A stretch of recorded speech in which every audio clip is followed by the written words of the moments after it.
Hi guys! Welcome to my YouTube channel, and if you are new to my channel, please like and subscribe for more video tutorials. Today I'm going to teach you how to make your own soya candle. Yes, soya candle is eco-friendly candles, and this is so easy to do. So okay, let's go. Let's start.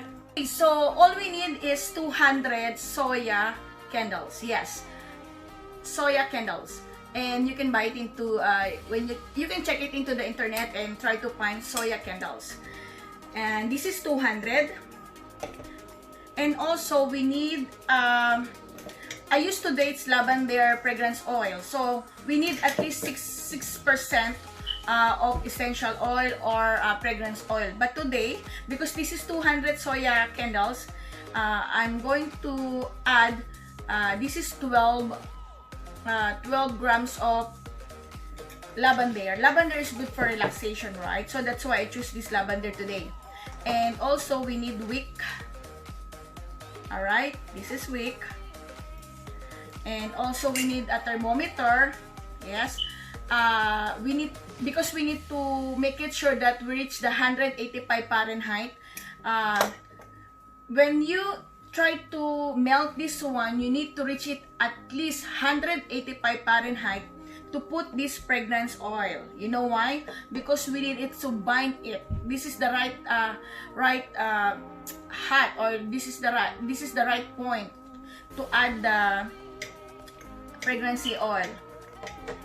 And also we need a jar. Okay.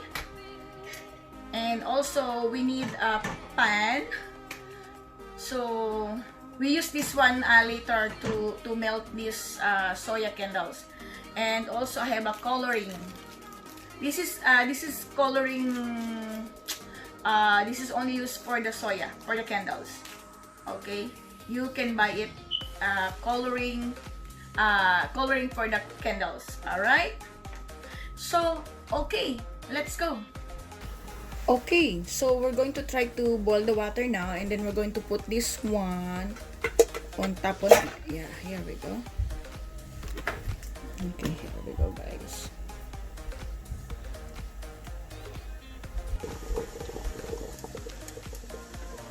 Okay, guys, so I check it. It's already 185 degrees Fahrenheit. So what I'm going to do is I'm going to transfer this one to that this here. And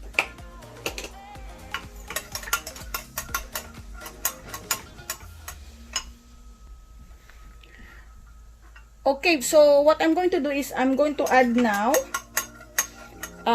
this pregnancy oil, the lavender pregnancy oil. Here we go. We have to continue stirring it, okay? All right. And here we go. Okay. So we're going to transfer this one now. Slowly, slowly, slowly. Here we go. Alright. Okay guys, so this is my finished product. And you have to cure this one at least 4 to 5 days for best result. And also, this is the one that I made before. And so, if you want to use as your personal use, and also this is good for if you want to make business, this is good for your business.